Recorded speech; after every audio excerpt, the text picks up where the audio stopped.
Hello everybody, it is May 29th, it is Thursday, it is really close to 12 o'clock at nighttime, and I am going to talk to you about how interesting it is to talk to a Scientologist about different facts and how they're in such denial and how they can't think for themselves because Scientologists don't think.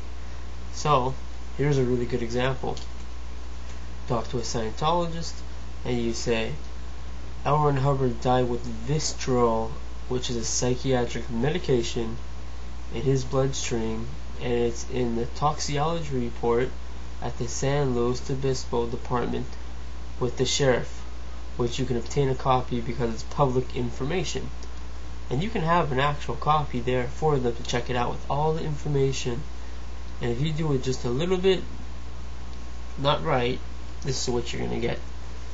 Scientologists look at that piece of paper and say, well, I don't know if this is a real documentation. I wasn't there. I didn't see it happen. And, well, you know, it's just, yeah, I don't know anything about this.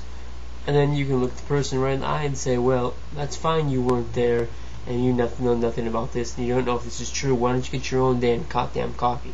Look at our copy, and then we'll get your own. Obtain your own copy, and then you can find out for yourself that's what it is.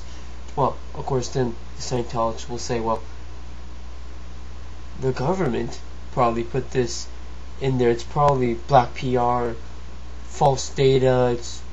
No. The SPs must have done this. Because the sad thing is these Scientologists are in such denial, and they're trained not to think, and they're trained to only listen to L. Ron Hitler. Whatever L. Ron writes or says must be true. And of course they don't want to get in trouble. They get kicked out of Scientology and think critical of anything of L. Ron, because if they do, they can be very quickly kicked out from their, actions of, as Scientology would say, well, critical thinker.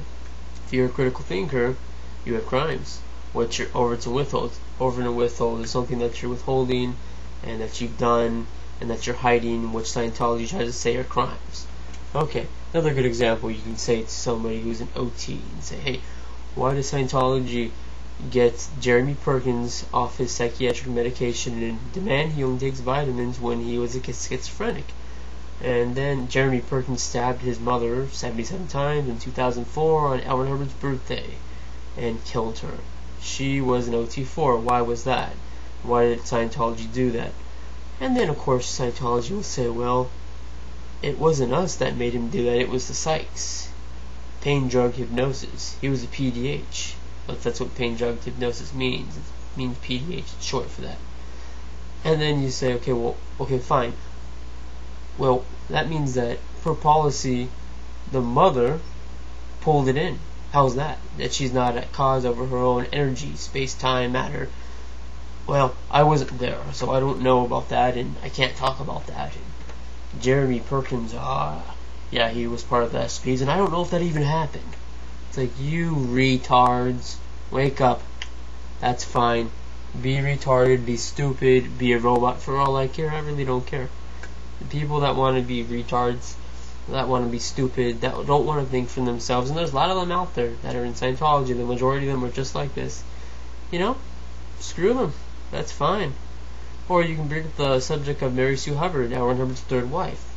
Of course, L. Ron Hubbard claims to only have 2 wives. Well, that's a flat-out lie. He had 3 wives. Well, his third wife, Mary Sue Hubbard, went to prison. Oh, hush, hush. We don't talk about that if we're Scientologists, though. Oh, no, we're not allowed to. Okay, so you talk to a Scientologist about that, and any older people that knew about this from the past, because the newer people don't even know about it, and it never gets mentioned, so they'll have no idea what you're talking about. So if they never heard about it, they'll be like, oh, well, I wasn't there, and I don't know, and I never heard of that, and I wasn't there, so I'm not sure, and yeah, I can't talk about this. Well, and then the older person will say, oh, well, that was because Mary Sue Hubbard was framed by the FBI and the government because they're suppressive and she did nothing wrong. They won't take responsibility for L. Ron Hubbard actually getting Mary Sue Hubbard and many other Scientologists to commit his crimes and go to prison for it, and he disconnected from her. Oh no. They'll just say, well, we weren't there, we don't know about it, that kind of a thing. Take no responsibility at all, wash their hands and free and act like nothing ever happened. That's pretty much how a conversation with a lot of Scientologists could end up going if just someone who's not used to talking to Scientologists, talks to them about these things. So, as Tori Magoo 44 says, they're in the Truman Show, and Tori, that is an awesome viewpoint and a way of putting it to people, because you're so right about the Truman Show little deal, because that's exactly how I used to think of it without using the Truman Show example, because I never really watched before the Truman Show came out. I never could use that word, and that's exactly how it is, and Tori thought of it. Tori says it all the time, and that's the perfect way of describing how Scientology is, because that is what it is. And I just never knew how to basically express it so other people can understand what it's like, besides kind of being like in a little bubble.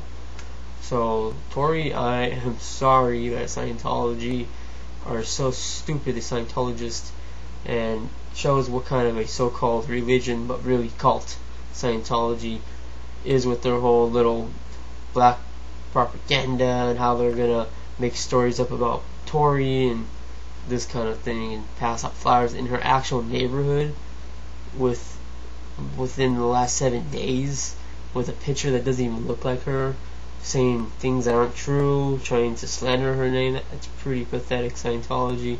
You guys, that's a big flunk, Scientology. And you know what? You guys are going to have to get paid back for that, which would be, we're going to educate the entire, San Francisco area and many other areas. I'm sure Tori will take care of the LA area, and many other people around the world will take care of their areas by educating people about the true harms of Scientology and their abuses of Scientology. And the other crazy thing you'll hear from Scientologists will be, well, we Scientologists, okay, if something bad did happen, say your wife did rape Tommy, and the way they say it, they'll act as if it's probably not true. That's the way they like to, if you ever get a chance to talk to them. But me, unfortunately, I don't really get a chance to talk to them culty Scientologists, because I undo their little brainwashing, and so they don't like to talk to me, and they're not allowed to talk to me. But this is the kind of thing that they'll do. Oh, well, even if, say it did happen, if it happened, Tommy, well, that's one incident, Tim. Since it's one incident, what about the millions of people that Scientology has helped? First of all, Scientology doesn't help millions of people. Second of all, they don't even have millions of followers. No, they might have 100,000, maybe 120,000 around the world. So, that's not a true fact. Scientology's full of crap. That's their way of justifying their criminal organization and them not allowing themselves to think critically or think for themselves at all, because if they do think for themselves, they'll have to think critically of Scientology and the true harms that they actually do to people, and they'll have to confront it, and then they might start to realize that they've been screwed over too, and they know many others that have been screwed over by Scientology. So Scientology and Scientologists are trained not to think that way, period. Anyways, everyone, good talking to you. I will see you all soon at a very near picket within the next couple days, I'm sure. And keep kicking ass, everyone, and thanks for helping out, everyone. And I'll see you soon, Tori, and I'll see you all in Washington. Just gotta basically find a good deal to get my ass down there. Scientology, sorry to say, you guys are brainwashed. You suck. And you know what? You're going down. Alright, guys. See you guys later. It's Tommy Gorman. And I will see you all at the next picket. Have a good day and a good night. And have fun on your weekend, people. See you soon.